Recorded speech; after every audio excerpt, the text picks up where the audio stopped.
예, 존경하는 대전과 세종, 충남과 충북의 시민 여러분, 그리고 당원 여러분, 이준석입니다.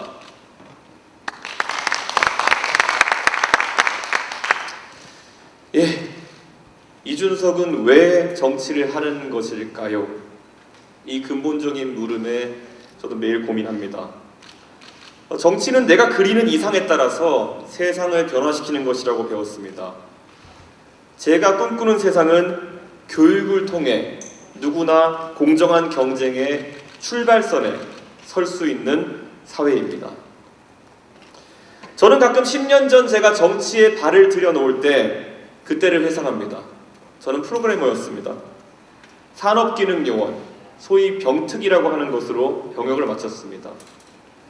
제가 산업기능요원을 할 때 보면은 주말에 보통은 자기 개발을 하기도 하고 때에 따라서는 다른 사람들은 영리 활동을 하기도 했습니다.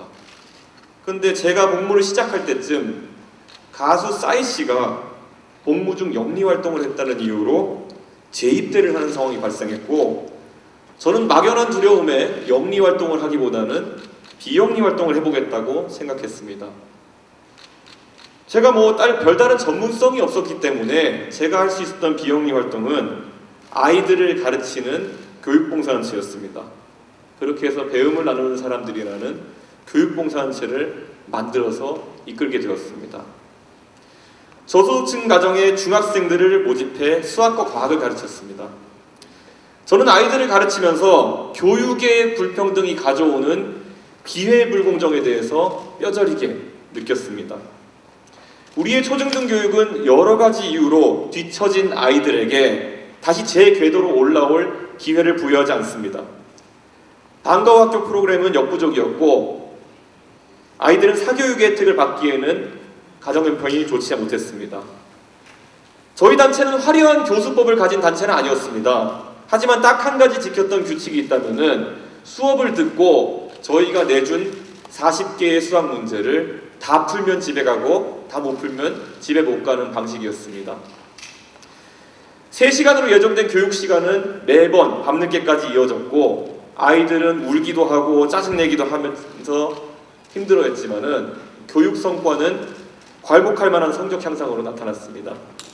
저는 아이들을 2년 동안 가르치고 떠나보낼 때마다 아이들에게 물었습니다. 뭐가 그렇게 좋았니?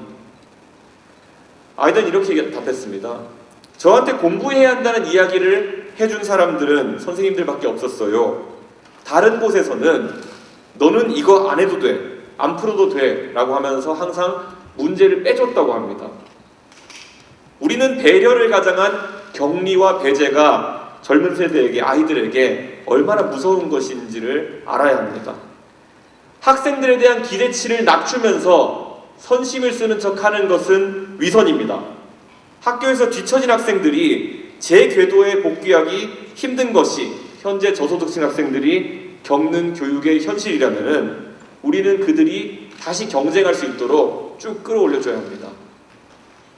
아이들이 공부에 자신감을 얻게 되자 공부 외에도 저와 선생님들을 신뢰하고 더 많은 고민을 털어놓았습니다. 어떨 때는 아버지가 안 계신 학생이 학교에 제 전화번호를 아버지 전화번호로 제출하는 바람에 제가 일하는 도중에 누구누구 아버지 되시냐는 전화를 받아보기도 했습니다. 학교에서 마술대회에 나가게 된 한 학생은 양복이 없다고 제 양복을 빌려 입기도 했고, 담배를 피지 않는 제가 마술 경연대회에 필요하다고 해서 라이터를 사보기도 했습니다.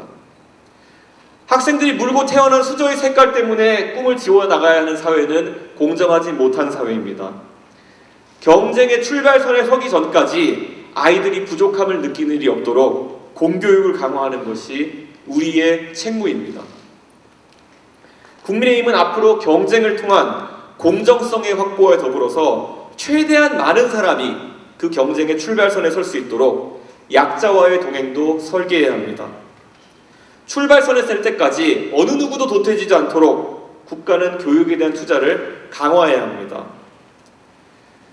여기까지가 제가 저를 영입한 분과 2시간 넘게 배움을 나누는 사람들 마포교육장에서 나눴던 교육에 대한 고민입니다. 10년이 지난 지금도 제가 정치를 하는 목적은 그것입니다. 아이들에 대한 기대치를 어떤 경우에도 낮추지 않고 모든 국민이 교육을 통해서 자신의 꿈을 실현하기 위한 공정한 경쟁에 참여할 수 있는 세상을 꼭 만들어 보고 싶습니다. 어떤 선동가가 교육의 기회를 잃어가는 아이들을 내버려 두고 나중에 그들이 뒤처졌다는 이유로 10만 원을 주는 방식으로 그것이 복지라고 그런 식으로 해결하자고 한다면은 저는 완강하게 거부하겠습니다. 그 10배의 비용을 들여서라도 그런 일이 발생하기 전에 우리 학생들을 다시 공정한 경쟁의 장으로 끌어올리는 것이 제가 생각하는 옳은 방식이고 해법입니다.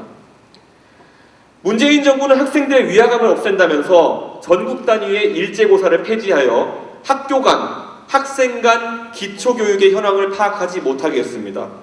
이제 우리는 어떤 학생이 우리의 도움이 필요한지 국가에서 체계적으로 파악하기도 어렵게 되었습니다. 반면 세계 각국은 공교육의 질을 높이기 위한 새로운 정책들을 도입합니다. 미국도 부시 행정부의 낙오방지법 NCLB와 오바마 행정부의 모든 학생 성공법 ESSA 등을 통해서 공교육의 질을 올리기 위한 노력을 하고 있습니다. 왜 우리만 역행해야 합니까? 우리 국민의힘이 꿈꾸는 미래는 솔직하고도 포용적이어야만 합니다. 경쟁의 확대는 공정성을 위한 필연이지만 경쟁이라는 것이 결국 누군가를 도태시키는 것이 아니라 개인의 성취를 위한 욕망과 목표 달성의 희열이 골고루 조합된 건설적인 노력이 될 수 있도록 우리는 제도를 설계해야 합니다. 내일을 준비하는 대한민국이 단 하나의 어린 학생도 낙오시키지 않도록 한국형 낙오방지법과 공교육 강화에 대한 해법을 우리 당이 앞장서서 만들어내겠습니다.